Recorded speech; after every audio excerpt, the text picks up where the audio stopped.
श्रोतो नमस्कार. श्री गुरुदेव दत्त. त्रिगुणात्मक भगवान श्री दत्तात्रेयांची जन्मकथा.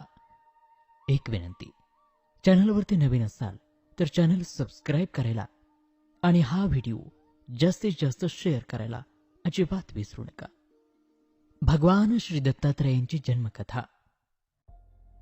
परमपवित्र माता अनुसयेला त्रिदेवांनी आशीर्वाद दिले आणि त्यानंतर भगवान शंकरांची वचनपूर्ती होऊन दुर्वास ऋषींचा जन्म झाला.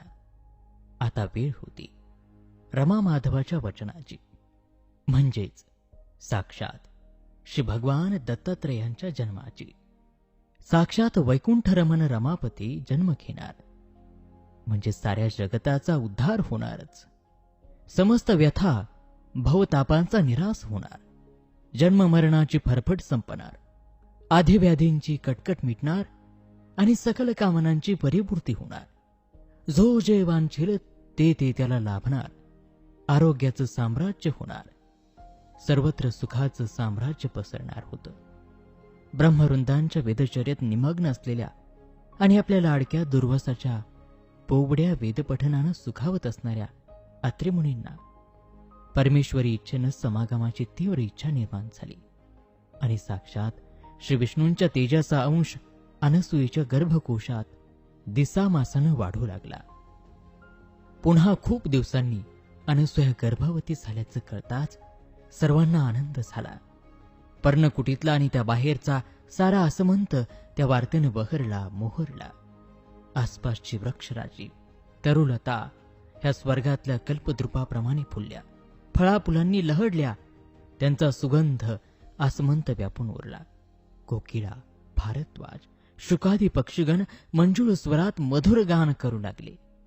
तळी कमळांनी फुलली. भुंग्यांचा गुंजारावही सुरू झाला. स्वर्गातल्या नंदनवनानंच अत्रि ऋषींच्या आश्रमात मुक्काम केला.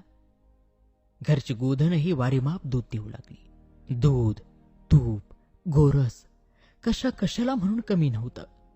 अन्नधान्याचा सुकाळ झाला.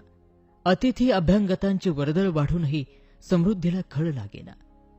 खडकाळ असलेल्या प्रदेशातूनही जुळजुळ अमृताचे झरे वाहू लागले. वांझ असलेल्या गर्भिणी झाल्या. जो जो जी जी इच्छा करील ती ती इच्छा तात्काळ फलद्रूप होऊ लागली. अत्रिमुनींनाही हे सारं पाहून आश्चर्य वाटलं.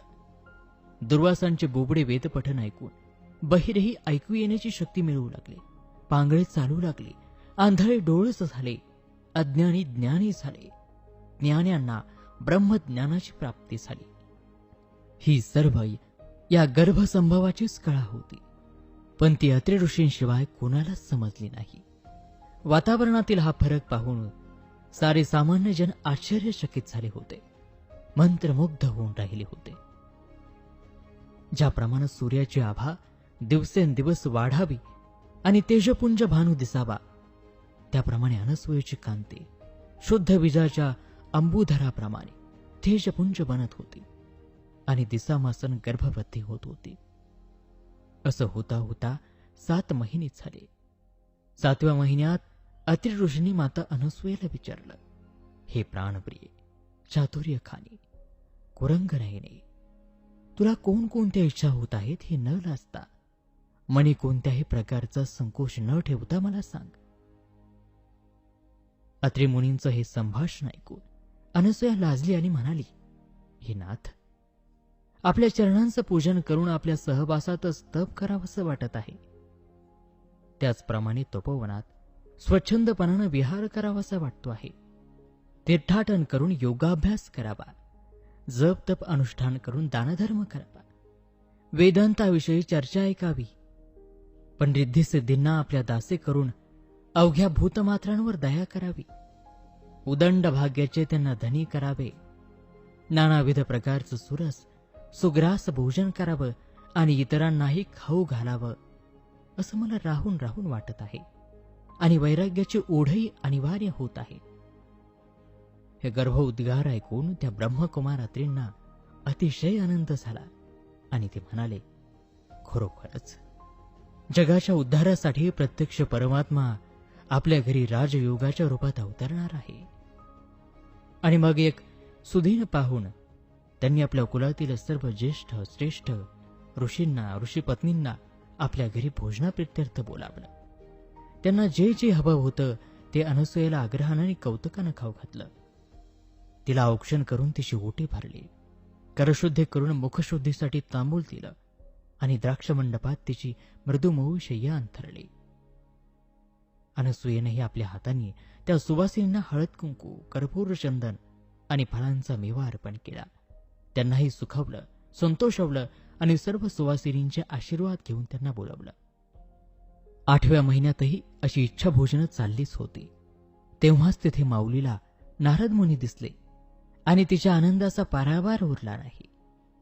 नारदांनी अनसूयेकडे दृष्टी टाकली आणि तिचं ते तेज पाहून त्यांनी ओळखलं की हिच्या पोटी त्रिगुणात्मक ब्रह्मांड नायक जन्म घेणार आहे आणि आपल्या अवतारानं विश्वाचं शांतवन करणार आहे. नारद मुनींनी अनसूया मातेला एक प्रदक्षिणा घातली आणि जाता जाता माता अनसूयेला जन्माला येणाऱ्या बालकाचं नाव दत्त ठेव असा सल्ला दिला आणि आपल्या त्रिलोक यात्रेला ते निघाले. वाटेत जो जो भेटेल त्याला ही शुभवार्ता सांगू लागले की पतिव्रता अनसूयेच्या पोटी साक्षात कमलापती त्रिगुणात्मक स्वरूपात जन्माला येणार आहेत.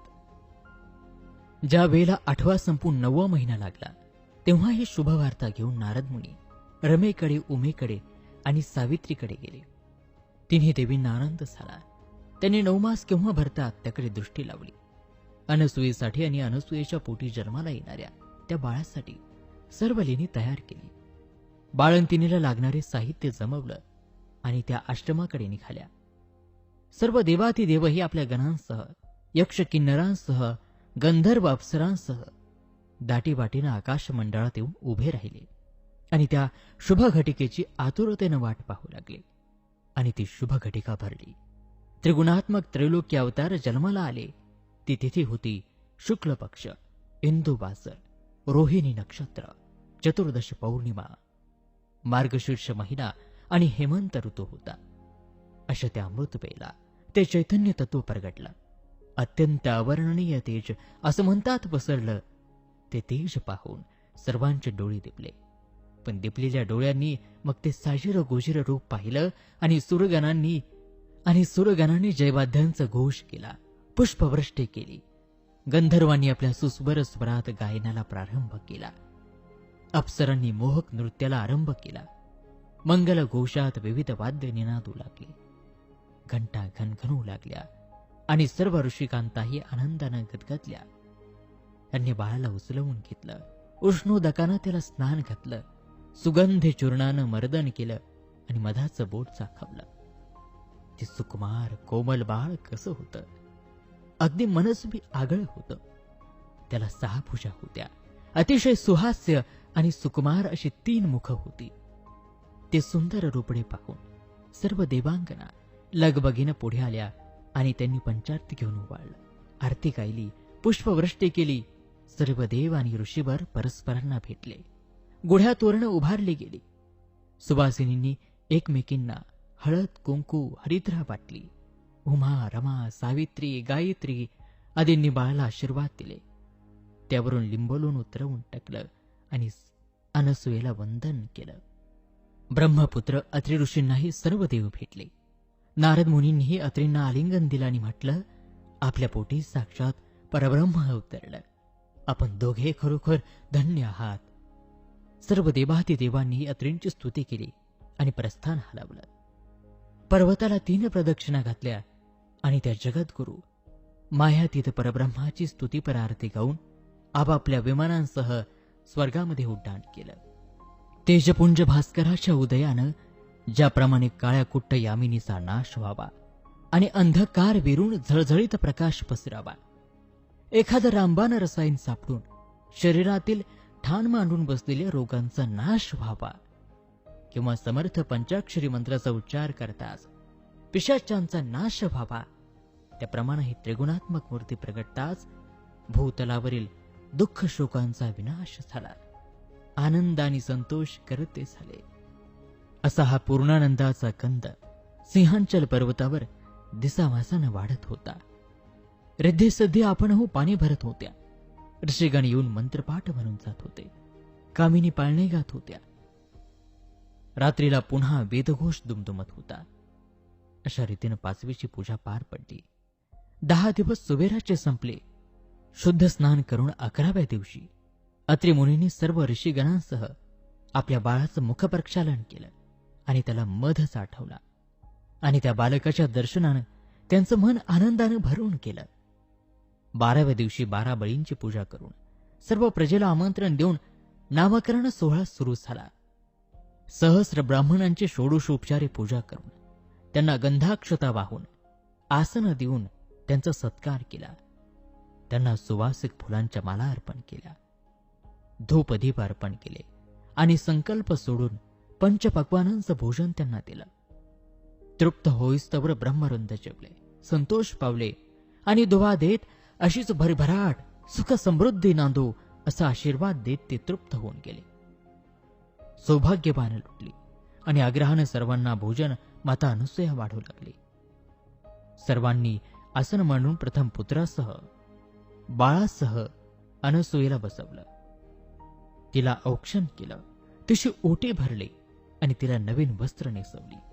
बाळालाही बाळलेणी अंगडी अर्पण केली आणि त्याचा पाळणा सजवायला सुरुवात केली. विविध प्रकारच्या रंगीत मण्यांनी आणि झिरमिळ्यांनी चिमणाळी बनवली. सुरेख चांदवे शिवले, चांदण्या डकवल्या आणि मृदुमयी शय्या तयार केली. सुगंधी पुष्पमालांनी पाळण्याला बाहेरील भाग सजवला आणि शुभघटिकेची सर्व आतुरतेने वाट पाहू लागले. या नामकरणाच्या दिवशी आकाशात देवाधिदेवांनी दाटी केली होती. उमा, रमा, सावित्री आणि गायत्री आपापल्या सोबत दिव्य अशा बाळ लेण्यांनी आणि सौभाग्य लेण्यांची भेट घेऊन आलेल्या होत्या. त्यांचा स्वर्गीय वाळंत विडा खरोखरच अद्वितीय होता. ह्या सर्वांच्या आगमनानं सिंहांचल पर्वत गजबजला, चैतन्य तत्वाच्या नामघोषानं दुमदुमला. सर्व देव भेटले आणि देवांगना पुढे झाल्या. त्यांनी अनसूयेला औक्षण केलं. श्रीफळानं तिची ओटी भरली आणि तिला दिव्य वस्त्राभूषण प्रदान केली. श्रीफळानं तिची ओटी भरली, तिला दिव्य वस्त्र आभूषण प्रदान केली. अक्षय सौभाग्य कांकनं दिली आणि तिचे चरण कमल पुजले. त्या बालकाच्याही अंगावर दिव्य बाळलीने चढवायला सुरुवात केली. नारद मुनी तिथे उपस्थित होते. हा दिव्य सोहळा ते पाहत होते. उमा, रमा आणि सावित्रींनी ती लेणी काढली आणि काय त्यांचं तेज वर्णावं. साक्षात चंद्र सूर्याचं तेज त्या मौक्तिक मण्यात आणि सुवर्ण पट्ट्यात जणू साठवलं होतं. अशी ती सुवर्णाची झळझळीत कंठी त्या बालकाच्या गळ्यात शोभून दिसत होती. हातात बिंदल्या घातल्या, सलकडी होती, दंडात बाजूबंद, कमरेत साखळ्या, पायात पैंजण, घुंगरवाळे, गळ्यात वाघणक आणि कपाळावर बिंदी आणि हातापायात आणि गळ्यात बारीक नाजूक दुष्टमनींची दुडी.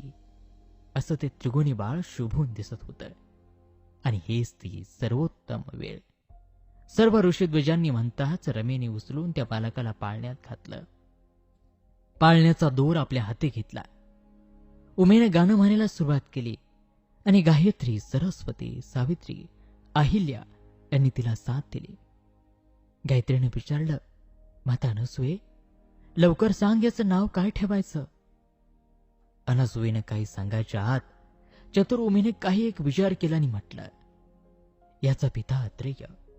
हे बाळ जन्माला आलं ते गुणत्रय आणि सुहास्य नेत्रपदन, म्हणून याचं नाव आपण ठेवावं दत्तात्रय. अनसूयेला हे नाव ऐकताच अतिशय आनंद झाला, कारण तिच्या मनीचं जे गुज होतं तेच नेमकं ओळखून हिमनग बाळी उमेनं आपल्या ओठी आणलं होतं. म्हणून तिनं उमेला धन्यवाद दिले, तिच्या चातुर्याचं कौतुक केलं आणि पाळणा म्हणायला सुरुवात केली. जो जो रे अवधूता, अत्रि अनसूया सूता, निद्रा करे सखया, हे सृष्टी उद्भवत्या त्रिगुण रूपा, अविनाशी रूपात तू प्रकटलास. मनोहर मानस रंगा, आता गाढ निद्रा घे, असं म्हणून उमेने पाळणा संपवला आणि त्रिगुणी बालकाचं नाव दत्तात्रय ठेवलं. त्यानंतर मग सर्वांनी सुंठ वडा घेऊन, घोगऱ्या खाऊन आणि साखर खिरापती घेऊन आनंद व्यक्त केला. आणि श्रुतहू याचबरोबर श्री नारद पुराण संमत ही श्री दत्त जन्म कथा या ठिकाणी समाप्त होत आहे. आशा आहे श्री दत्तांची जन्मकथा आपल्याला नक्कीच आवडली असेल. हा व्हिडिओ जास्तीत जास्त शेअर करायला विसरू नका. आणि हो, अशाच नवनवीन व्हिडिओसाठी मेड फॉर मराठी सबस्क्राईब नक्की करा.